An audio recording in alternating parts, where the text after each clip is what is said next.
This is a Renegade Media Network podcast. I got to tell you guys about Zippix nicotine toothpicks. They're flavored toothpicks with nicotine in each one. I want to tell you about them because you might have heard them advertised now on some other podcasts because their name is getting out there. Let me tell you this little fact. This was the first podcast that they ever advertised on, and that is because I actually reached out to them.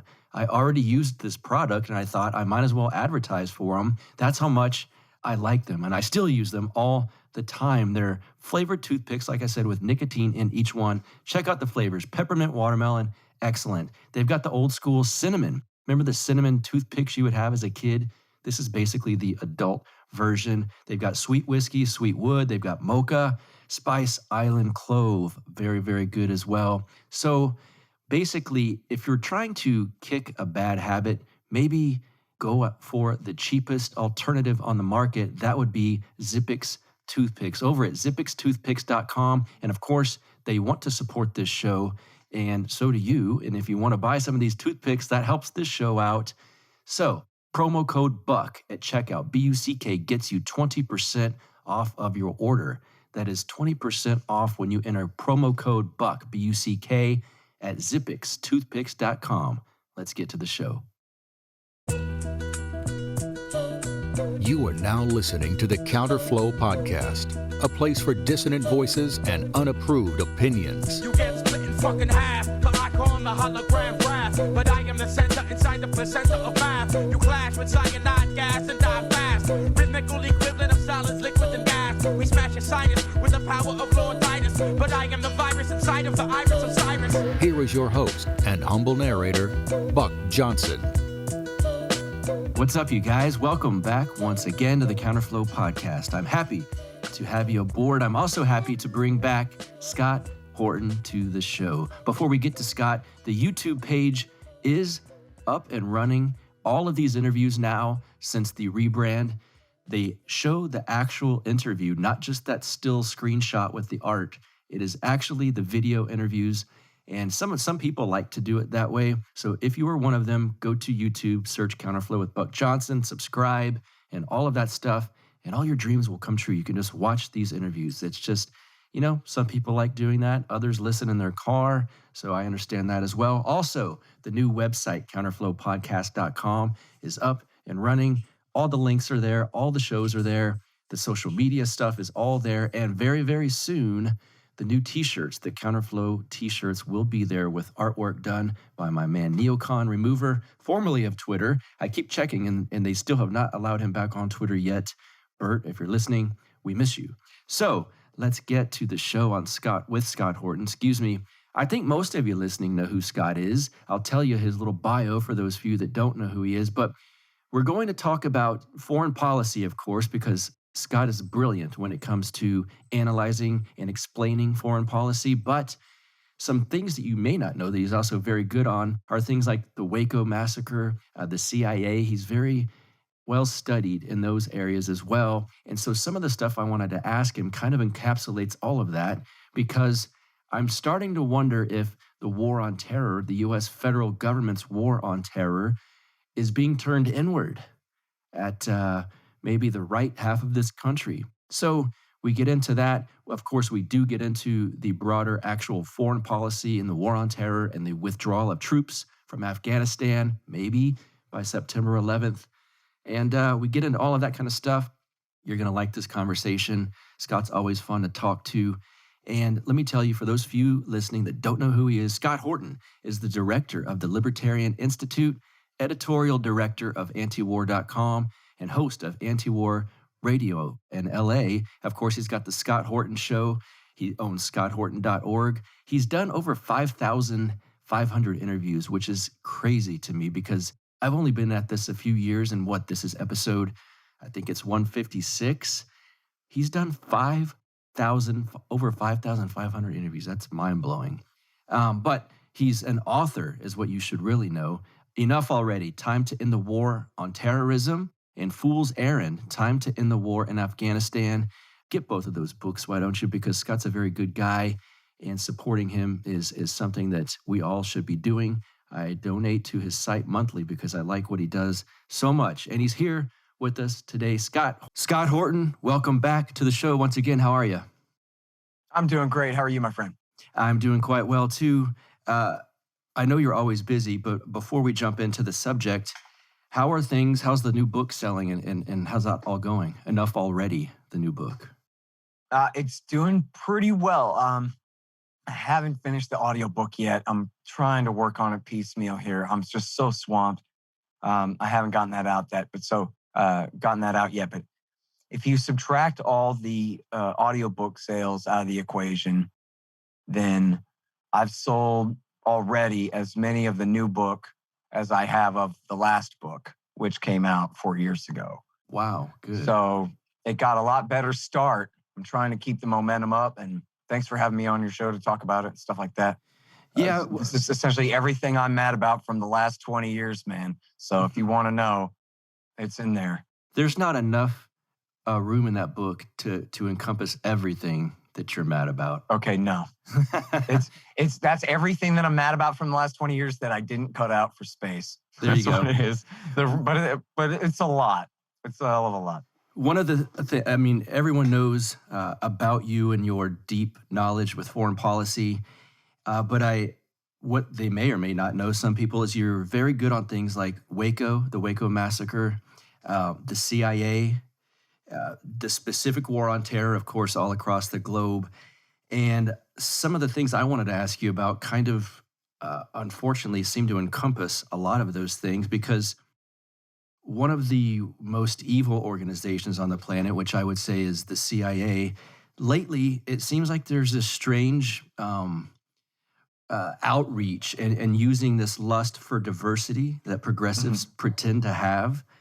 And while at the same time you've got people in the Biden administration kind of playing up to this, and the former CIA director calling out right-wing extremists and libertarians as the big threat that we're facing, that the country's facing, often citing the LARPing incident from January 6th.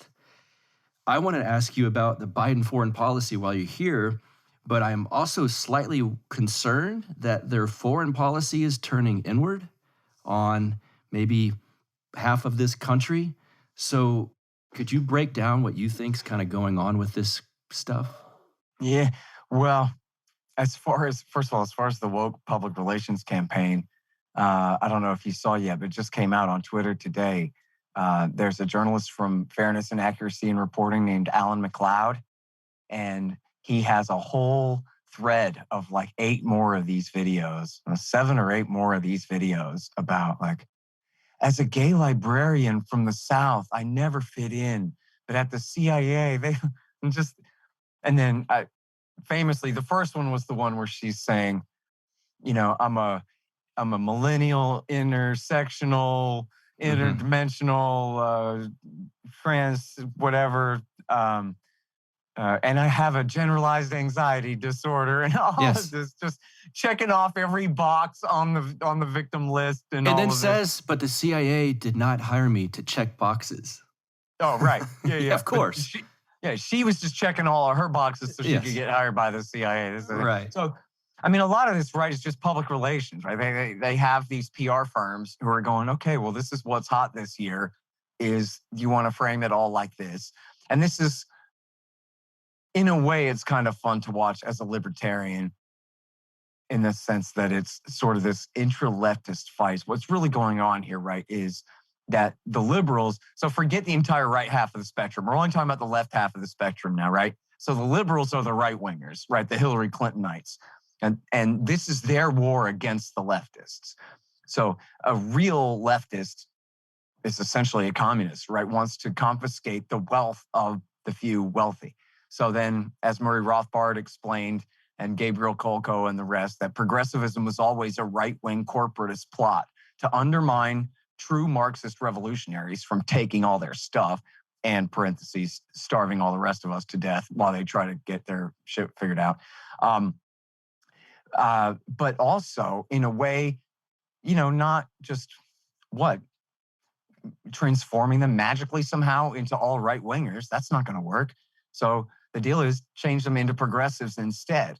So that essentially what they're demanding is a highly regulated, quote unquote capitalistic, but really, sort of a lowercase f fascistic economy, which is what big business wanted, always wanted already. So the Marxists and big business are all equally opposed to, and the progressives too, equally opposed to free markets. And so, but the capitalists, of course, they want to keep their capital. They just don't want to compete in a free market, right? So then progressivism is essentially the right-wing antidote. Again, the liberal, meaning right-wing, meaning liberal corporatist, antidote to real leftists. And so if real leftists have a program, no matter how goofy it sounds, there's a lot of truth in, the intersectional, whatever the hell. So like being gay is tough, being gay and black is tougher. You know what I mean? That kind of like ideal. Like there's something to that of essentially what are politics of liberation, trying to make it where the people who always get the short end of the stick, that they're allowed to participate in society and be treated like regular people too, right? And then, but all of that, of course, goes completely haywire when they really do have a lot of cultural power and try to force it on everyone else creates a lot of reaction against it because a lot of it is so crazy with the speech policing and all of this. But from a liberal point of view, this is great, right? If you can take identity politics and get regular people to fight over who's what shade of tan and who has what kind of sexuality or whatever those kinds of topics, then what we're not talking about is bank bailouts. We're not talking about the 99%, and which is, the leftists quite unconvincingly said that they represented the 99%. If they were smart, they would have broadened their message out to really include the 99%. Forget all our other goofy leftist stuff. We just want to end bank bailouts, which is what 99% of the rest of the population wants. Why should regular working people have to bail out billionaires? There is no rational explanation that anyone who's not a billionaire will accept for that, And so how do you get the Tea Party to stop also talking about bailouts and all this spending? And then they're even getting so worried about the debt, they're starting to criticize militarism. And how do we short circuit all of this? Well, we just have them react against all this woke stuff. So then you have, on one hand, you have the corporatist, empire, essentially, the corporations and the government itself doing what they call pink washing, right? This is what the Israelis do. Then right after some massive slaughter in Gaza, they hold a big gay rights parade in Tel Aviv. And they go, oh, look at us, we're so progressive. Even though, except half your population have no rights that you're bound to respect whatsoever. But the half that does have rights that are bound to respect, that the government's bound to respect, they get along great. They can be as gay as they want. Isn't that fun? Well, same thing with Citigroup having a big gay pride parade. And same thing with Raytheon with their big ad. I don't know if you saw this going around about a month ago or so. Hi, I'm Jess, and I used to be one gender, but now I'm the other. Call me they. And I work on software for guided missiles. And the people at Raytheon, boy, do they treat me well.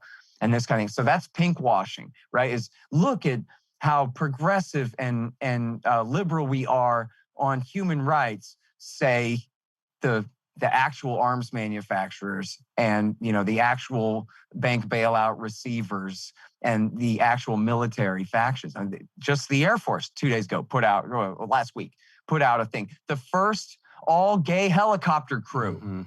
It was literally the Air Force, not just, one of the connected corporations. So that's what you call pink washing, right? But then on the other hand, you have the counter reaction to all of the woke stuff on the right wing. And so, the enmity between factions of regular Americans is all heightened.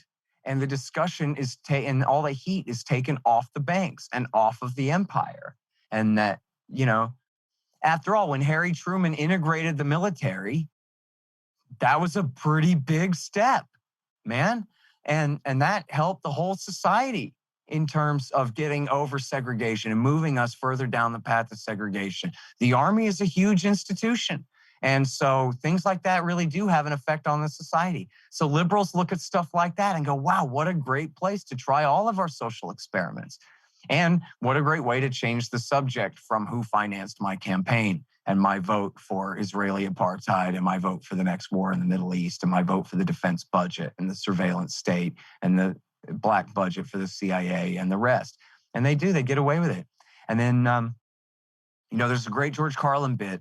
I think it's from Jammin' in New York, but it might be Doing It Again. I think it's Jammin' in New York, where he goes, listen, they always want to talk about race, class, jobs, sexual status, regional differences, anything. And he goes on this whole wonderful Carlinian memorized list of any kind of difference that at the end of the day doesn't really mean anything. That's the stuff they'll always talk about so that they, the rich, can keep going to the bank. That's exactly what it is that they're doing to us. So the part of your question about bringing the war on terrorism home. Mm-hmm. So I get the fear there. And there's certainly something to be alarmed about when you have the likes of John Brennan saying that essentially all right-wing dissent against the centrist consensus amounts to terrorism. And there's a new study that they put out. In fact, Glenn Greenwald wrote a really important piece about this about a month ago.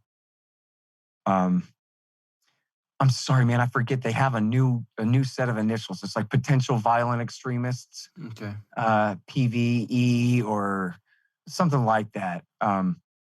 Maybe it's not potential. It's something, I think maybe that is what it was. But it's essentially, casting a net really broadly from, who trains on the weekend and swears that the race war is coming versus who sits around on Twitter talking shit to Charles Schumer, right? And that, any one of these guys could do anything at any time. Well, so now we're talking about essentially, if you remember after the Oklahoma bombing, Mm-hmm. Bill Clinton blamed it on Rush Limbaugh, who was, essentially Hillary Clinton, right? He's one click to the right of Hillary Clinton. He's the absolute center right, the voice of the center right, George Bush type establishment, that kind of consensus. And Bill Clinton said he did it, and everyone to the right of him, which is everybody on the right, is to the right of Rush Limbaugh, essentially, right?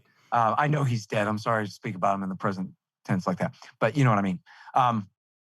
Back at that time.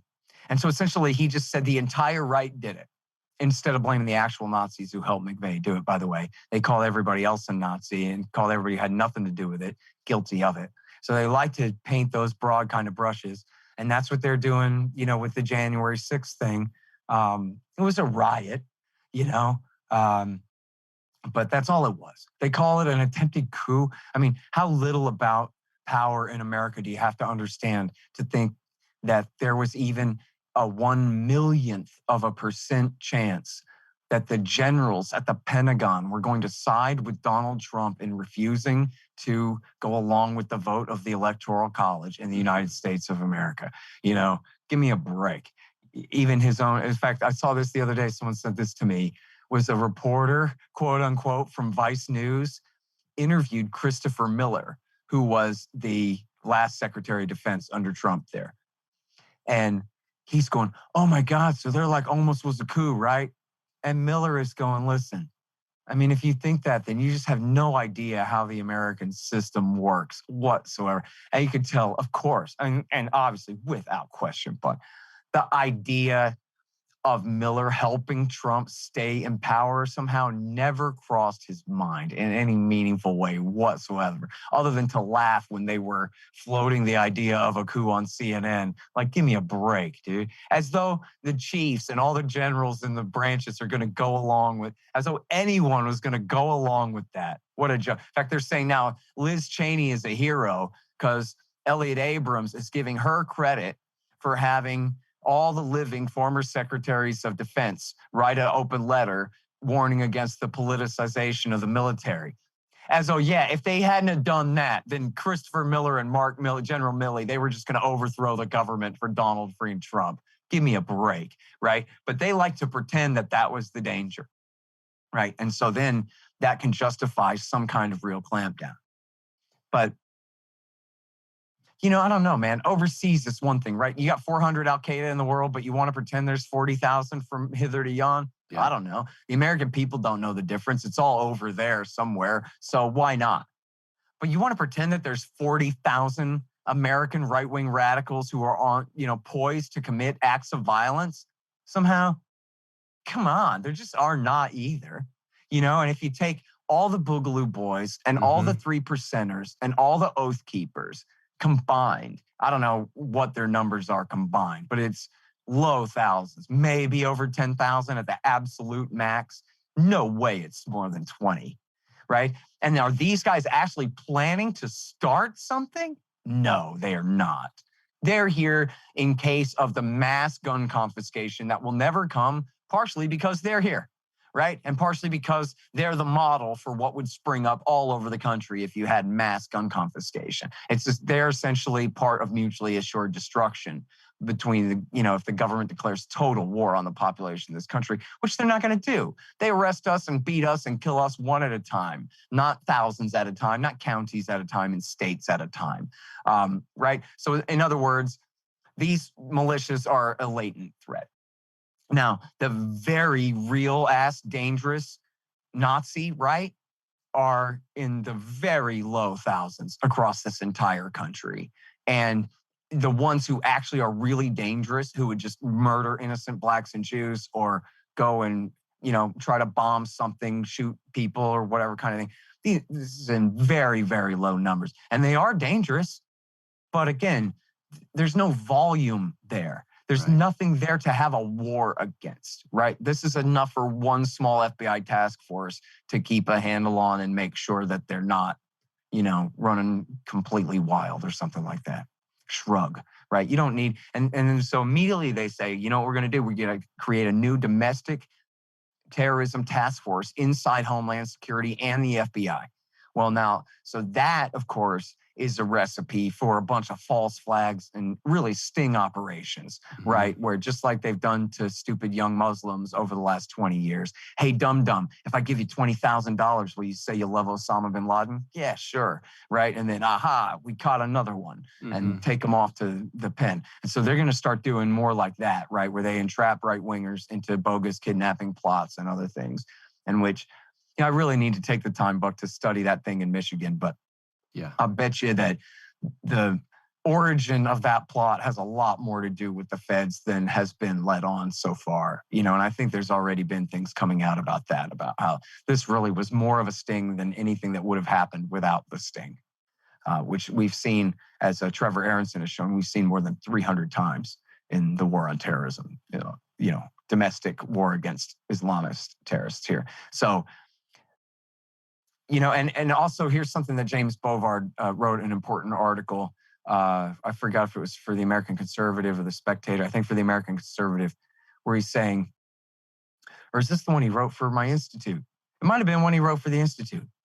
What he's saying is, look, libertarians know that they're not guilty of anything. And libertarians like to think that they're smart and talk a lot too. But if the feds come to talk to you, keep your mouth shut, because they don't need to entrap you into some sawed-off shotgun transfer or some crazy thing. All they got to trick you into do is saying it's Wednesday when really it's Tuesday. And they can march you off to the penitentiary for lying to an FBI agent. They can get you on anything. So if especially if you're concerned it's part of some investigation into friends of friends with 3D printers or whatever kind of thing, you tell them, I don't talk with government agents except through professional legal representation, Fifth Amendment, here's my lawyer's card. I have another word to say at all. And if you're in trouble, you're going to be in more trouble. You try to talk your way out of it, right? So don't. And if you have a friend who's telling you, hey, let's do something stupid, he's not your friend. Yeah. Come on. Yeah. I want to tell you about your one-stop shop for all things CBD, and they've got a brand new website for you to check out, PalomaVerdeCBD.com. And it's the Paloma Verde store, of course, owned by a great couple, Carlos and Vanessa, out of San Antonio, Texas. Carlos is a very bright young man. I can tell you why. Once you go to the new website, palomaverdecbd.com, you'll realize that he's smart enough to feature the better looking of the two on the brand new website. And you'll see what I mean once you go there. They've got everything you need as far as the world of CBD goes. You can explore their products on the new website page.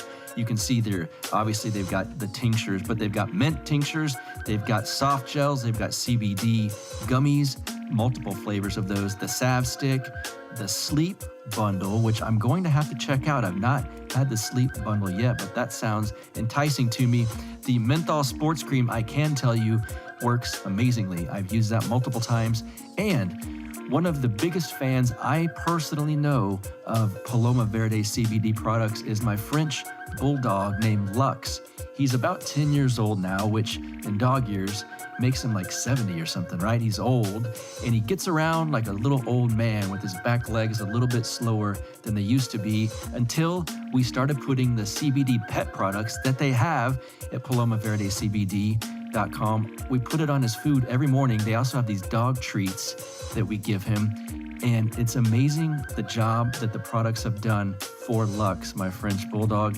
Now he's trotting around like he's young again. He gets in and out of the doggy door with ease, which is a relief to me, I can tell you that. So, of course, I've got a promo code for you. It is BUCK, B-U-C-K. When you enter BUCK, the promo code at checkout, you get 25% off of all of your orders over $75, which is a bargain. That's over at palomaverdecbd.com, their new website.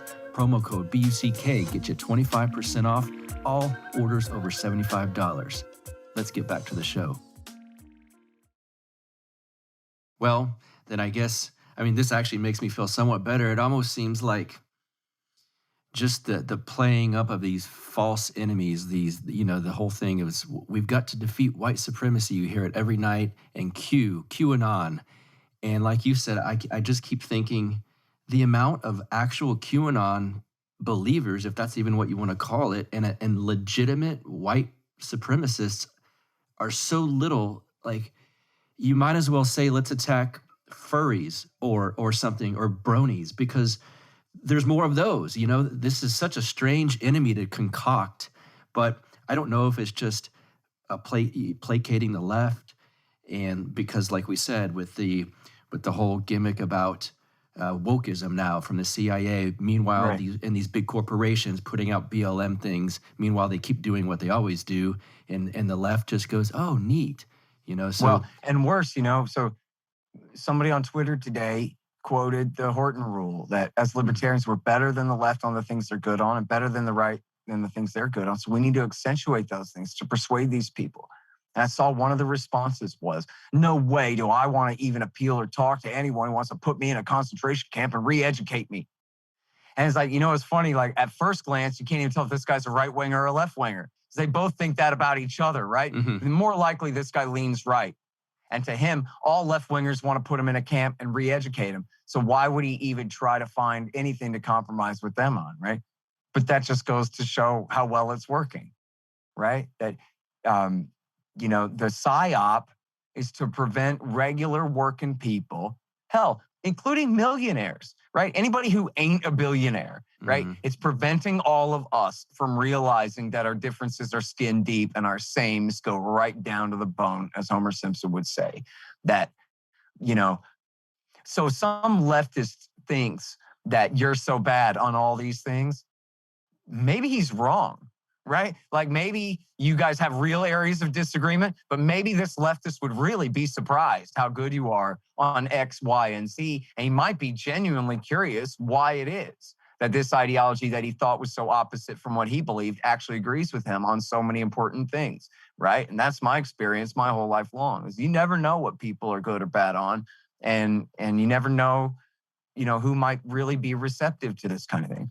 But if the liberals' PSYOP against the leftists is effective on this particular point, that everyone to the right of you is a white supremacist Mm-hmm. who wants to kill you, who you better put in a concentration camp and re-educate, right? Well, then how are they supposed to ever make alliances with guys like that?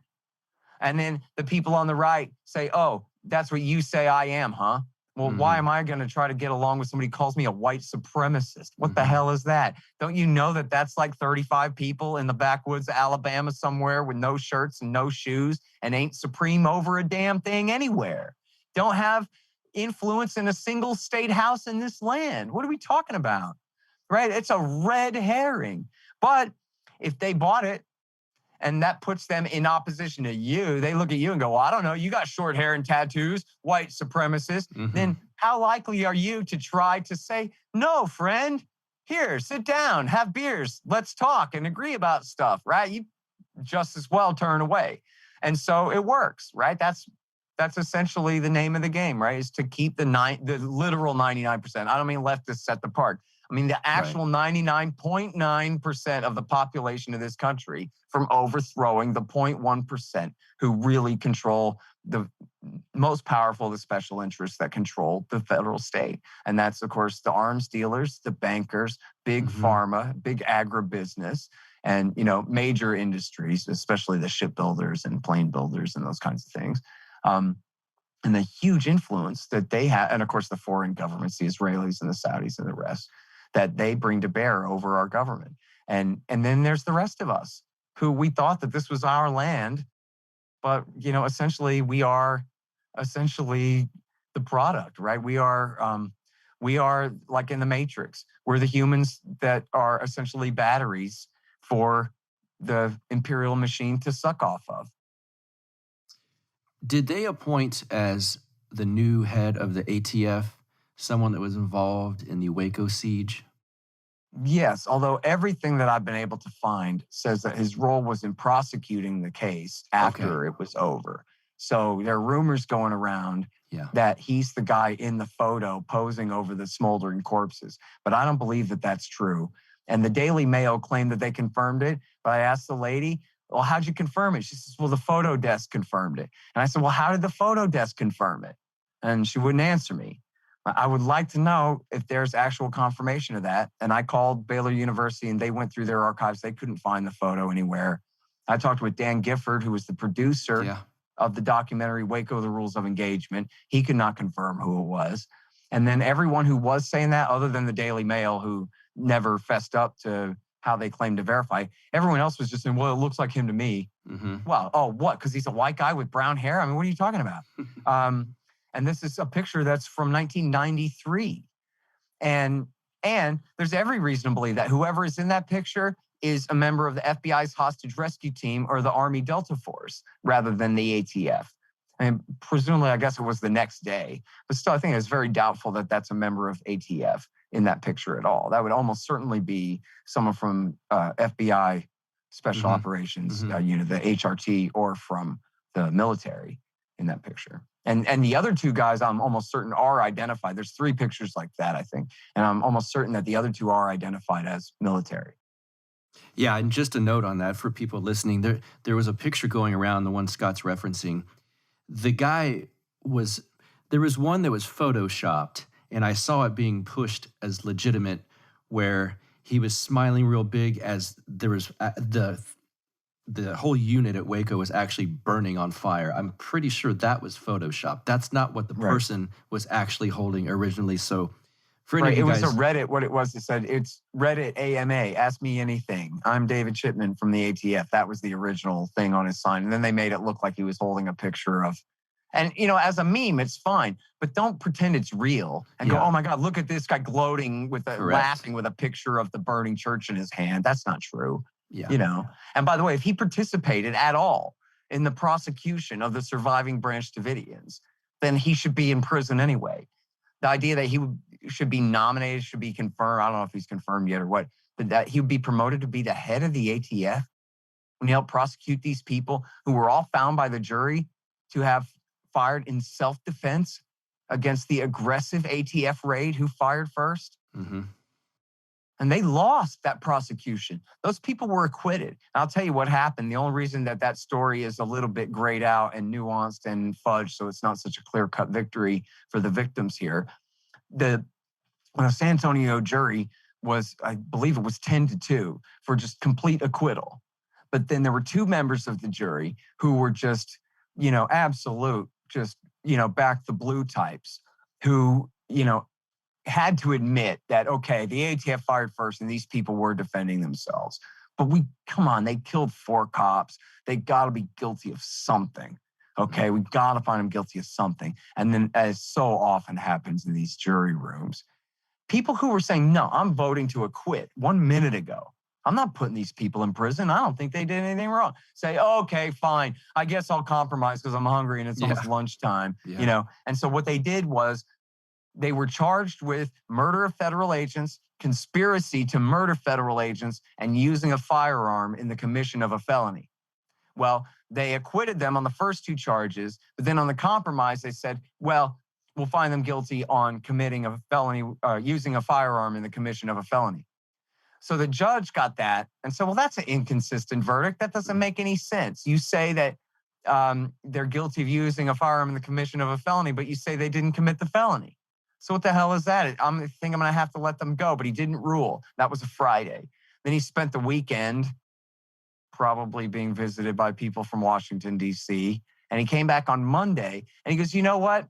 I'm going to interpret that to mean that you think that they did actually commit those felonies, but you just, for whatever reason, are afraid to convict them of it. So I'm going to sentence them as though you had convicted them of murder and conspiracy to commit murder of federal agents, because I find that that's what you really mean by your compromised gun charge conviction. And so then it was, 8 or 10 Branch Davidians then went and did 15 years, 20 years in prison over that, because the jury compromised on that and the judge just absolutely twisted the result of their vote in order to essentially sentence them for a crime that they had been acquitted of.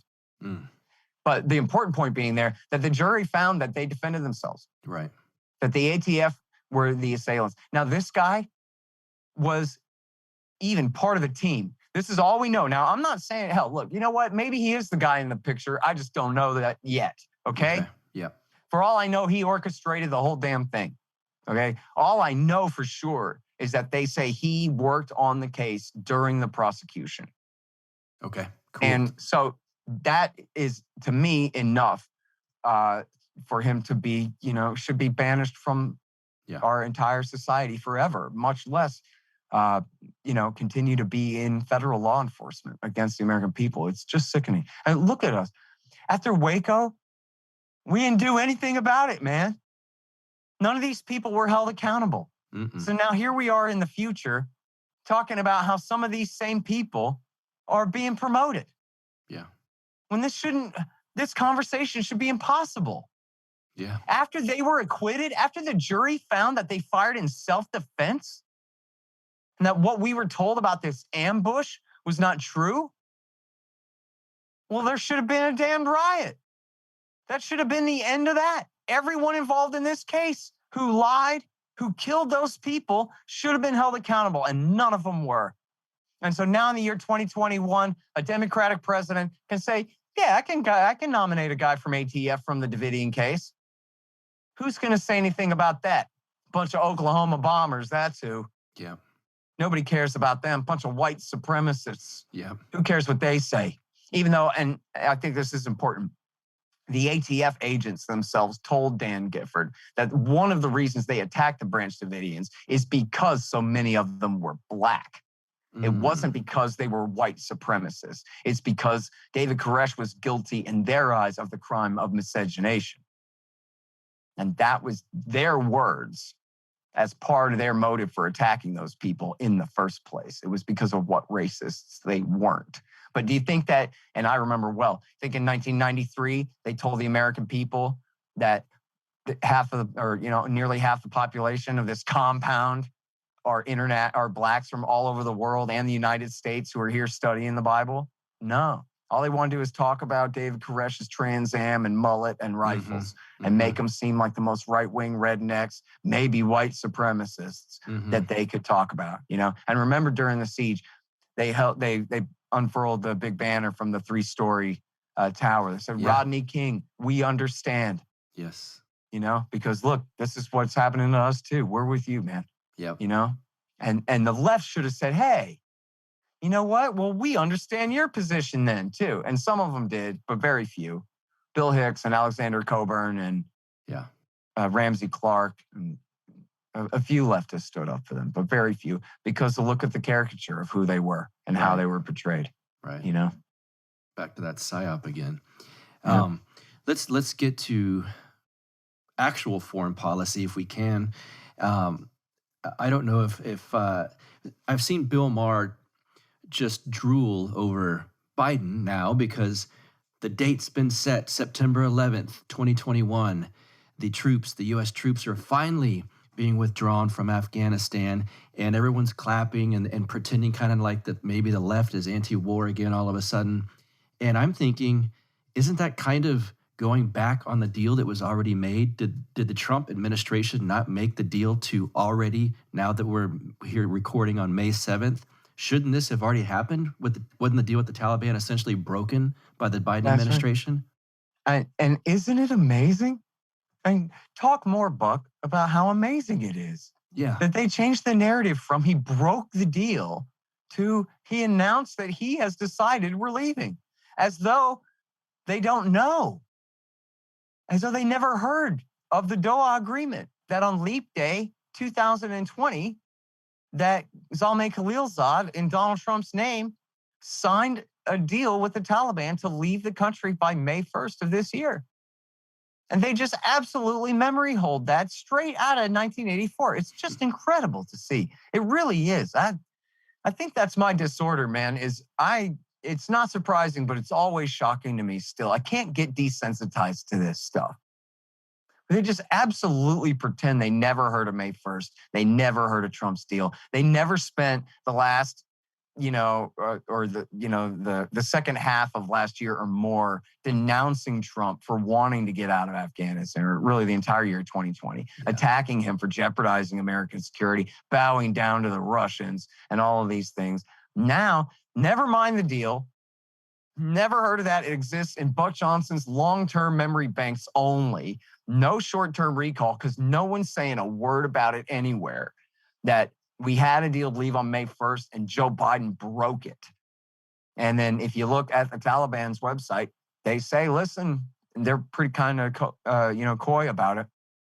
In principle, anything that happens after this now is the responsibility of those who broke the deal, not us. And now, if they're smart, and I think they are smart, they're not going to attack the Americans, but they are going to continue beating the living crap out of the Afghan National Security Forces between now and September. And it puts the Biden government in a real bind, and look, I wrote my book about in the war in Afghanistan. I didn't say anything about it'll be great when we leave. I predict essentially the worst. I hope for less than the worst. I never promise it'll get better if we leave. The argument is that if we leave 20 years from now, it's the same damn difference. Right. You want to put another 50,000 or 100,000 troops there and try the same thing all over again, you're going to get the same result. The Taliban are not a foreign invasion. It's their country. That's where they're from. We're the foreign invaders. We talk as though the Taliban came from, the other side of Mars or the other side of Pakistan somewhere or something. But it's the Helmand province is where they were born. Kandahar province, these are their communities. And really all, the eastern and southern provinces. And there's some major Pashtun areas in the north as well. And this is their country. And essentially they defeated us. And that's because the Americans drew themselves a writ that was completely unreasonable and unachievable, that they would transform this entire society into the kind of place that would just welcome us to stay forever and be their friends forever, and transform the place into a centralized Westphalian, European-style nation state, when it's just not in the cards. It never has been. And but now they're in the position that when they leave, they have propped up a bunch of people in power who cannot win without us, cannot survive without us. Right. So in Iraq War II, Bush fought for the supermajority. And then he told them, thanks for helping us win the Civil War. Now get the hell out. We don't need you anymore. So there's the supermajority, and they're friends with the Iranians next door. And so they were in the position to do that. Bush could call it a victory as long as no one's paying attention to what the American goals were in the first place, of what he wanted out of the thing. then he could say, yeah, well, we won and created a parliament and put the supermajority in power. And so, yeah, hooray for us. And call it some kind of victory. Here, there's nothing like that, man. Here, this is much more like withdrawing from Vietnam. And Saigon is going to fall. And it's going to be ugly as hell. And we don't really know how ugly it'll be. Maybe the Taliban will spare the worst. Or maybe they'll start throwing women down the well for not covering their face. Like they're and maybe they'll just start butchering civilians, which they have proven that they're more than happy to do if it suits their tactics and strategy at any given time.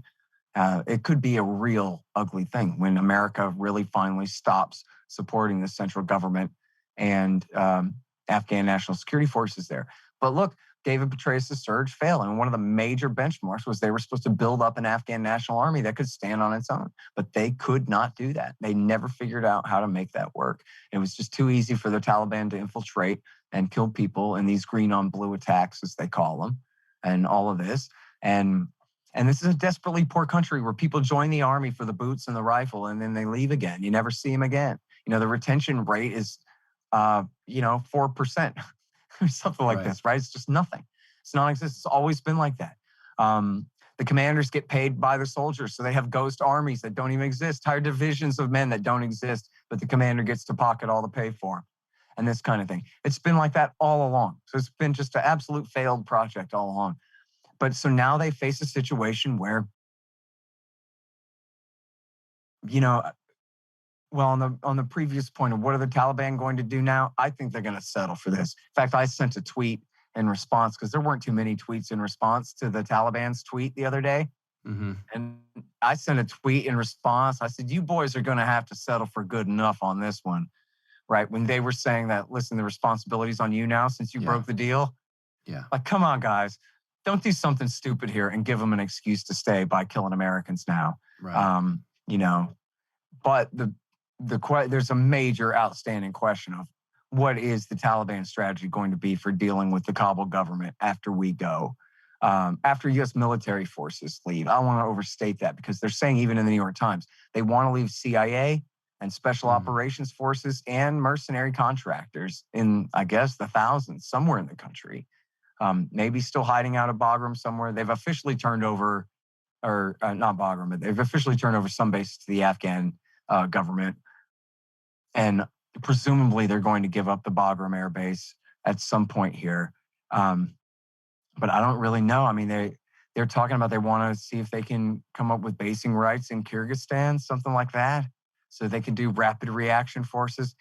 I don't think, though, that they're going to leave, at least at this point, doesn't look like they're going to leave enough power there to prop up the Afghan government. And that's the decision that I think Biden really has made, is that part of the war is over. Now, if anybody says that there are bin Ladenite terrorists in Afghanistan, he wants to be able to kill them from the Indian Ocean or from Kyrgyzstan or from somewhere else and say that we're not abandoning Afghanistan to be a safe haven for the bin Ladenites, but we are essentially conceding it to the Taliban because they've won it, at least a majority of the country, certainly not all of it. But it could be, I was just talking with Alfred McCoy, who's a real expert on Afghanistan and especially the drug wars there, the history of all of this. And he was predicting pretty ugly, and I think I agree with him, that the Taliban are strong enough that they can just walk right into Kabul, and anybody who resists them is going to be in deep trouble. And any president, I'll tell you what, Peter Van Buren, the great writer from the American Conservative, former State Department official, he wrote to me a note. Oh, did he write an article like this, or was it just an email to me? I swear I got what Biden's got these days. No, he wrote an article like this, and then I emailed back and forth with him a little bit about it. But essentially his point was that Biden's a one-term president, and he knows it. And he knows that there are some things that have to be done that no other president can do because of the nature of their two-term deal. He knows he's a one-term guy. If things work out, more or less okay over there, then it won't hurt Harris too bad. If things look really ugly over there, then Harris can just disavow it and say, well, I was only the vice president and that wasn't my advice, but he did what he did anyway, and try to, escape the blame for it. So in other words, he sees what Biden has done, even though he did break the deal, that he sees it as essentially genuine, that they are pulling out all military forces, major military forces out of the country. They are, destroying stuff and transporting stuff out and blowing up equipment and all this stuff right now. And so, I hate to talk about the future, which is so uncertain, in any real confident terms. But I guess I do believe that they are going to have,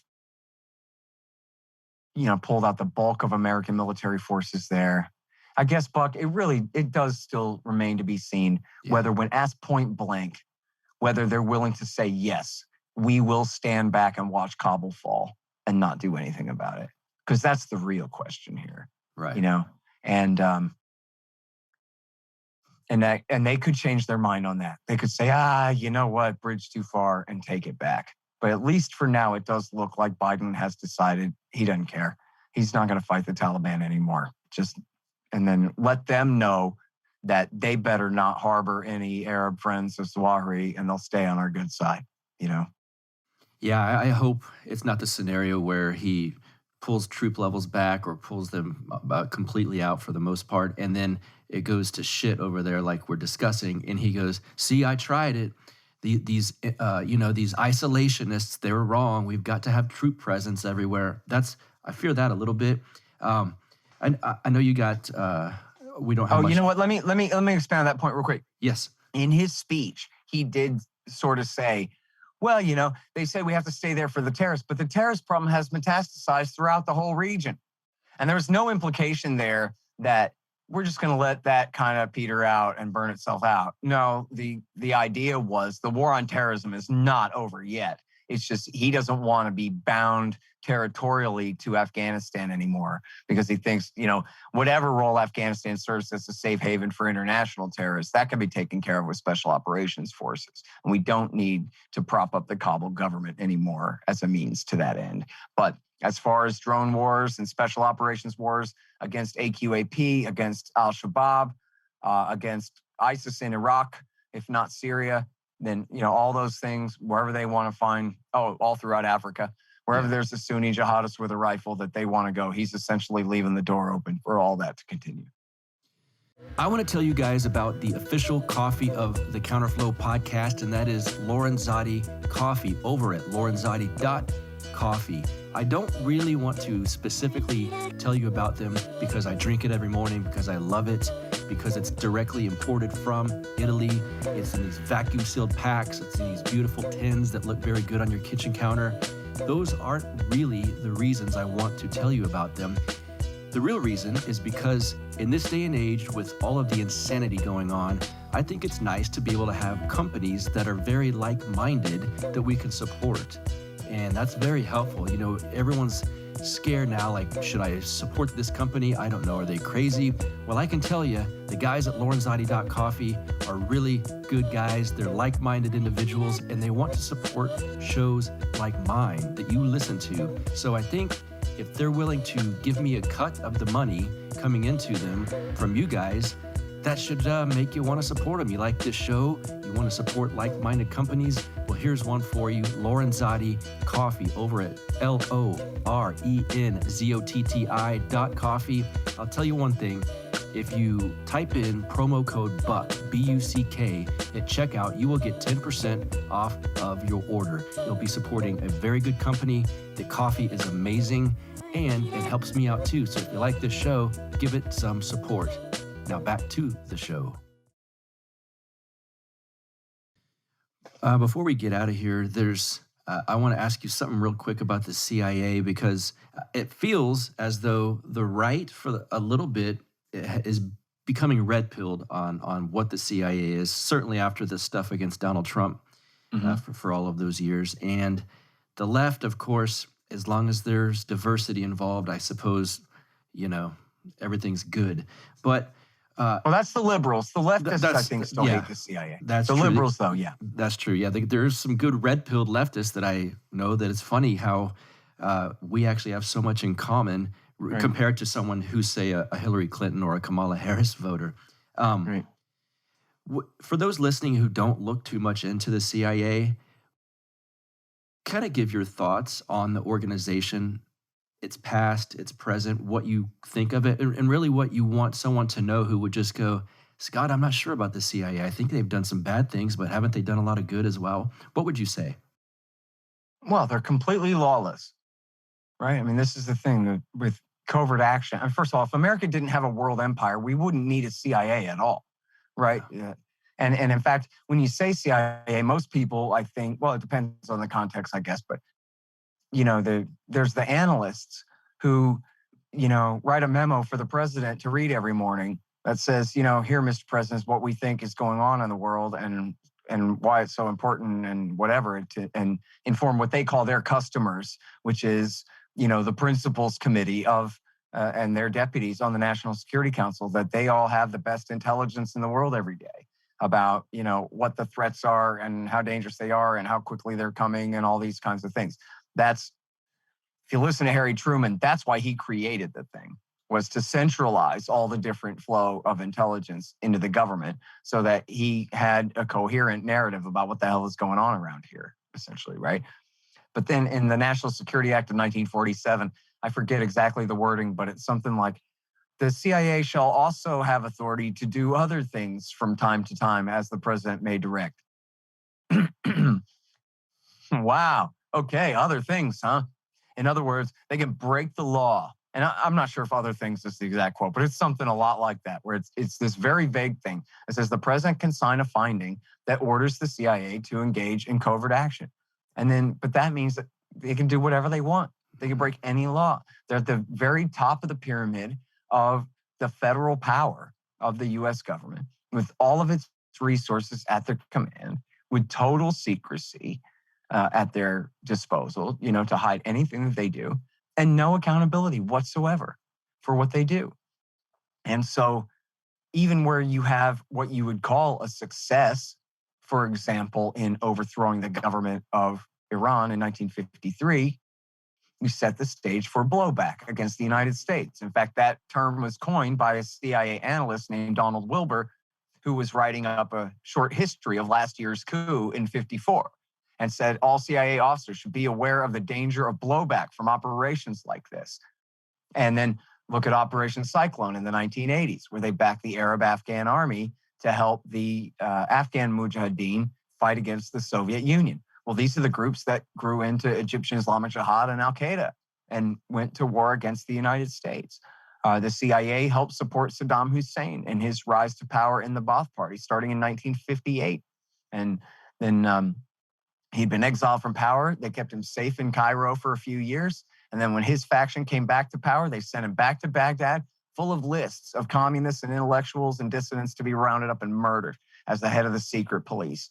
And then he later came to power in 79, and they backed an 8-year war, including CIA intelligence to help him target the Iranians with chemical weapons, some of the worst chemical warfare since World War I, including sarin and Tabun nerve gas. And then they said, oh no, Saddam Hussein has got too big for his britches and invaded Kuwait and caused these problems. And so now we have to go and do something about that. And you look at the CIA support for death squads in Iraq War II, where they supported the Shiite death squads and in conjunction with David Petraeus' Pentagon, going around hunting down and killing the leaders of the Sunni insurgency.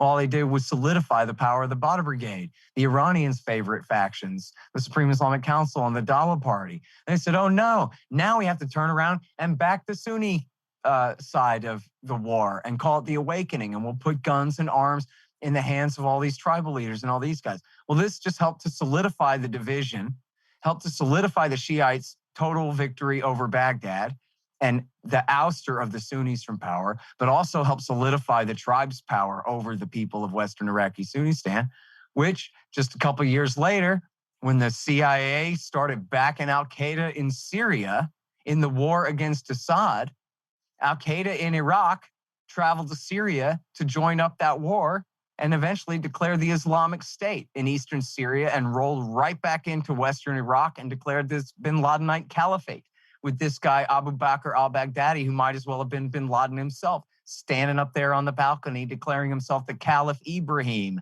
ruler of the new caliphate, and eraser of the Sykes-Picot colonial European drawn border between Iraq and Syria.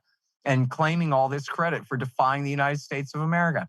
And I could go on and on and on and on. All the worst. Look, out of the three factions that America's fought in Afghanistan for the last 20 years, the three main factions are the Afghan Taliban, which was supported in its rise to power by the Bill Clinton government through the Saudis and Pakistanis. And in fact, they wanted them to take the whole country, not just Kabul, but they wanted them to completely defeat the Northern Alliance and create a monopoly state there so they could provide security for an oil pipeline from Turkmenistan down to the port of Karachi. And that was the plan. And so the Bill Clinton government had supported them in power, with the CIA, of course, coordinating with the Saudis and the Pakistanis. Gulbuddin Hekmatyar and his group, Hizb Islami, he had been the number one favorite of the CIA in the 1980s and was the guy more responsible than any other single man for converting the entire economy of Afghanistan to an opium economy. And then another was Jalaluddin Haqqani, the leader of what they call the Haqqani Network. And all three of these groups fought the Americans. All three of them had been backed by the CIA. The latter two there in the 80s and the Taliban in the 1990s. And then now became the greatest force against us in the Afghan war for 20-something years. Now imagine, that's your brother, your son, your father that got his legs, his manhood blown off, his arms blown off over there, lost his life over there, fighting against who? Gulbuddin Hekmatyar. Who's he again? The guy that the CIA liked the best because he pushed the most dope and liked to skin people alive, which just proved how, ruthless and determined he was and what an effective fighter he would be for the Americans to support. They call him the Butcher of Kabul. In fact, as Alfred McCoy wrote, the Bush Senior and Bill Clinton government, the Bush Senior government continued to back Gulbuddin Hekmatyar all the way up until 1992. And so this was when he was shelling Kabul and killed something like 50,000 people and earned the name. And he was also the guy that helped bin Laden escape, took a pile of CIA cash and turned around and helped bin Laden escape in 2001 at Tora Bora. So, and I mean, that's just the beginning. I'm the world's worst expert on Latin America, but I know that the CIA overthrew the government of Guatemala and Colombia and Panama, Chile, Brazil, and I don't know, maybe Uruguay was spared. They overthrew the government in Honduras. Even recently, in 2009, they backed a coup in Honduras, in Bolivia in 2018. And, look at MS-13. Donald Trump said this is the greatest threat to America at the southern borders, this Mexican gang or this Latin American gang, MS-13. They are ruthless drug lords and murderers. But where do they come from?